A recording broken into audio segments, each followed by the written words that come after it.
3. Bienvenue à votre émission Parlons Science. C'est avec un immense plaisir que nous allons vous présenter ce numéro-là. Aujourd'hui, je reçois Dr Amadou Fall. Dr Amadou Fall a réalisé tout récemment une brillante étude de dimension doctorale, on va dire, a soutenu sa thèse de doctorat à l'Université Cheikh Anta Diop de Dakar sur la mangue. Vous le savez, la mangue vraiment occupe une place très importante dans l'économie sénégalaise, mais sa production est confrontée à des difficultés. Alors, Dr Amadou Fall va nous entretenir un peu sur les travaux scientifiques qu'il a réalisés sur cette filière de la mangue. Docteur, merci beaucoup d'avoir accepté l'invitation. Alors, veuillez nous parler de la problématique de votre thèse. Voilà, merci M. Diop de l'invitation. Voilà, je vous salue et je salue le public qui nous suit. Et dans un premier temps, nous allons revenir un petit peu sur le titre de la thèse. Nous avons eu à travailler sur, en quelque sorte, l'étude dynamique, morphométrique et structurale de la cochenille farineuse du manguier. Vous savez, la cochenille farineuse est un insecte ravageur de plantes fruitières. Cet insecte a été identifié pour la première fois en 1986 par Williams en Asie du Sud-Est. Et depuis lors, il s'est propagé à travers le monde. Et au Sénégal, il a été observé pour la première fois en 1995. Maintenant, de nos jours, je peux dire que la mangue et beaucoup de fruits sont menacés par les problèmes phytosanitaires, notamment cette mouche-là. La raison pour laquelle nous avons évalué en quelque sorte les contraintes que ces plantes ont eu à confronter durant leur production.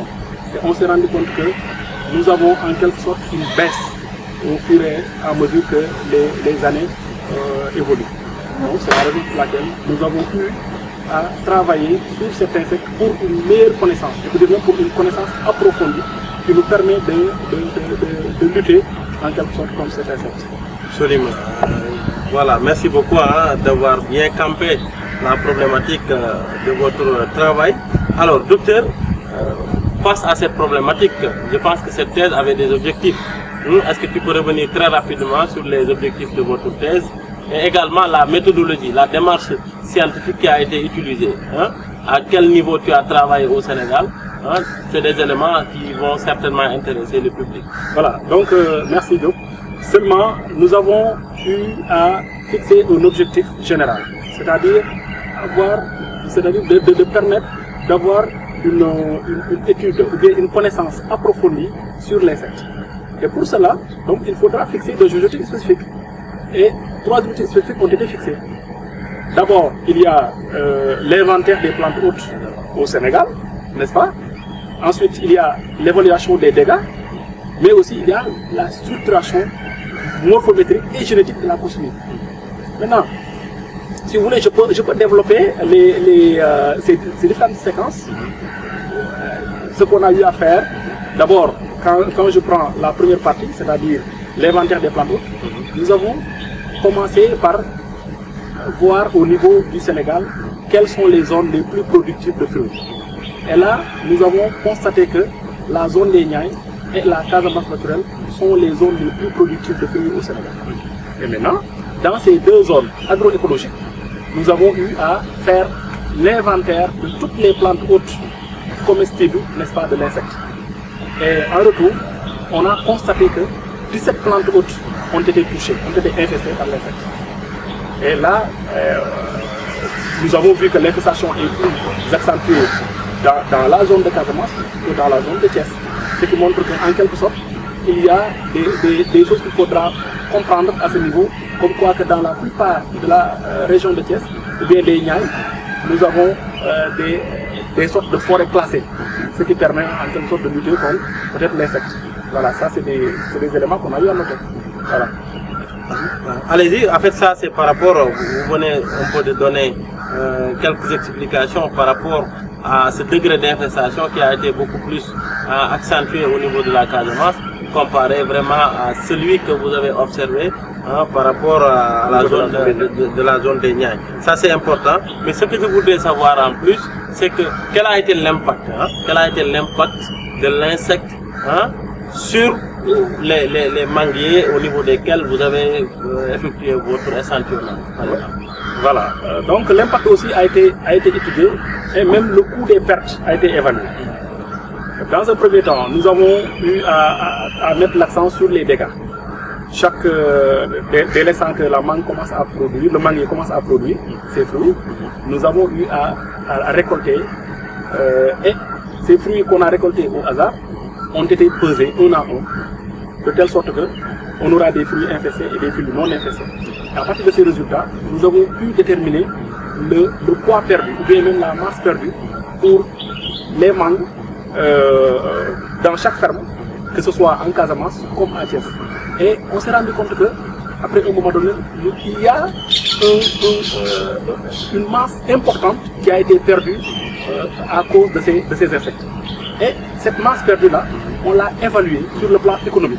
Et on s'est rendu compte que pratiquement, pour les 4 variétés qui ont été étudiées, à savoir Kent, King, Sewe et Picodietal, nous sommes rendus compte que ces variétés ont un coût très élevé. Donc c'est de manque à gagner pour la population.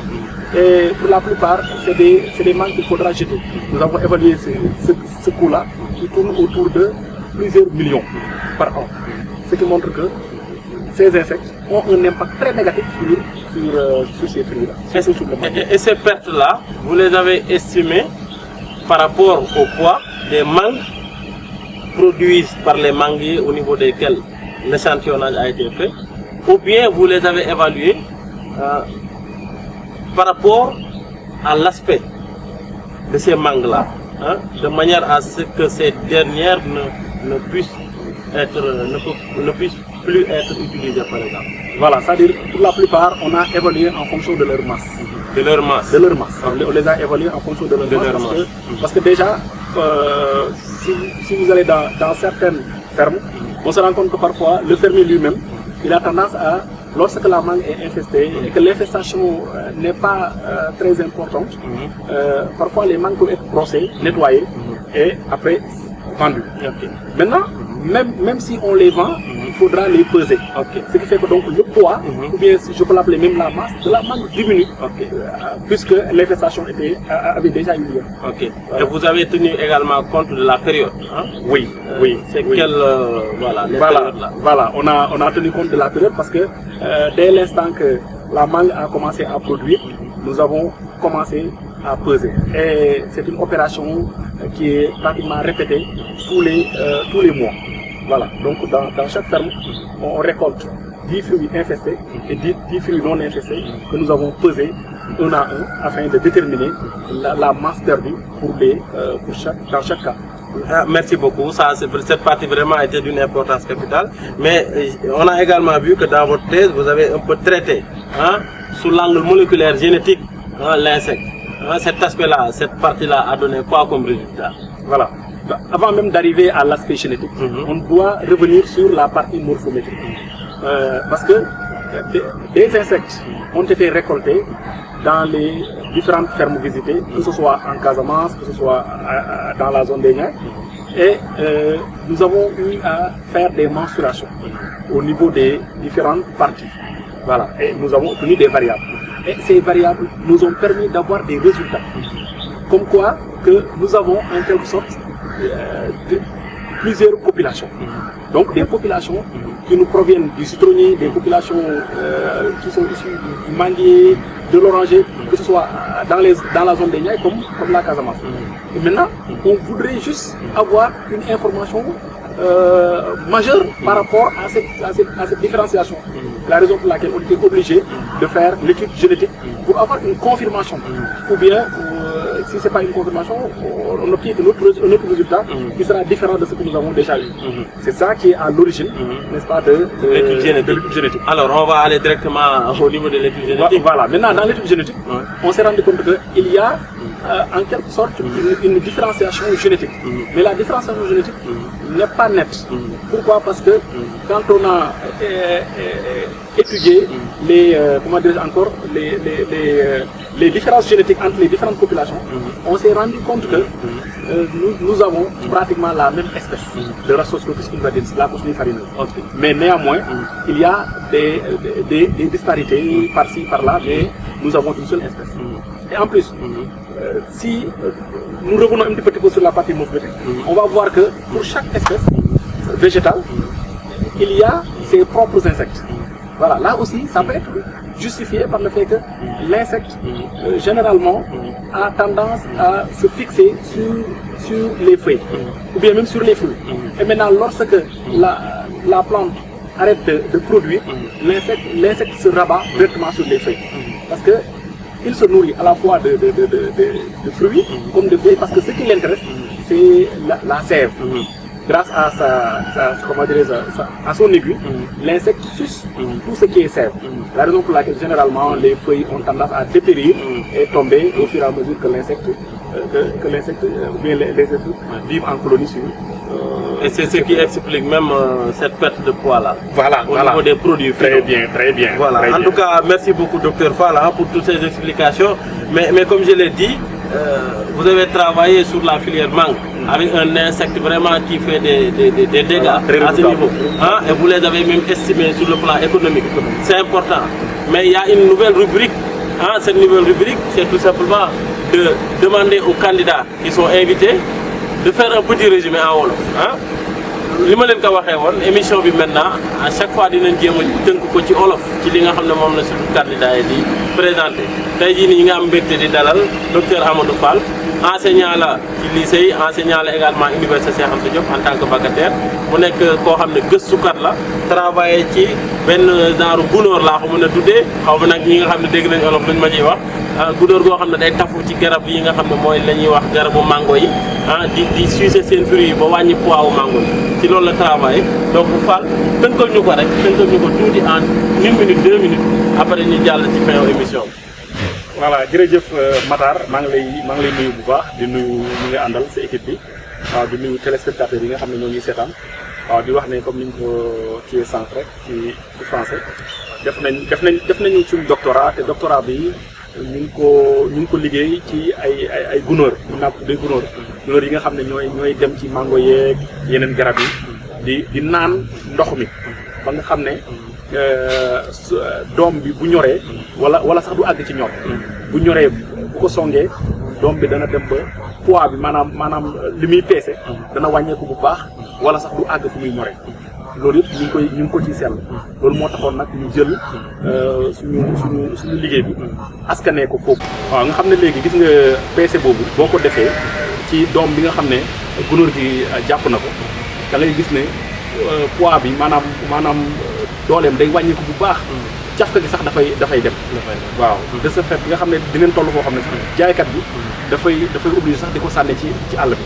waaw boo demee Casamance am na ñoo xam ne dañuy mujj sax garab yi nga xam ne gunóor yi sonal na leen dañ leen di gor sax taal leen. waaw loolu yëpp ñu ngi koy seetlu. waaw gunóor gi tey jii ki nga xam ne xamul naka la ko mën a xàmmee ci garabu mango naka lay mel. voilà moom ni muy mel mooy tey jii boo ñëwee xool ko garab bu mu nekk rek bu dee garab ji amagul doom ci xob yi lay dem su ko defee day dem ci xob yi soo ko gisee day mel ni poudre ci kaw xob yi poudre bu weex loolu lay nirool ci kaw xob yi su ko defee nag poudre boobu noonu insecte bi maanaam gunóor gi mu ngi ci biir pour nga gis ko il faut nga dindi poudre bi pour nga mun leen a gis waaw moo tax neexut a gis daf lu tuuti la mais ni mu tuutee noonu la mën a naanee ndoxu xob bi comme ndoxu doom waaw mais pour nga gis ko nag parce que moom mooy def poudre boobu pour nga xam ne kenn beneen gunóor du ko mënal dara moo tax poudre boobu lay muuroo voilà poudre boobu lay muuroo leer na nañ docteur Fall vraiment félicitations xëy na ñàkkul nga am loo bëgg a baaxee suñu mbokku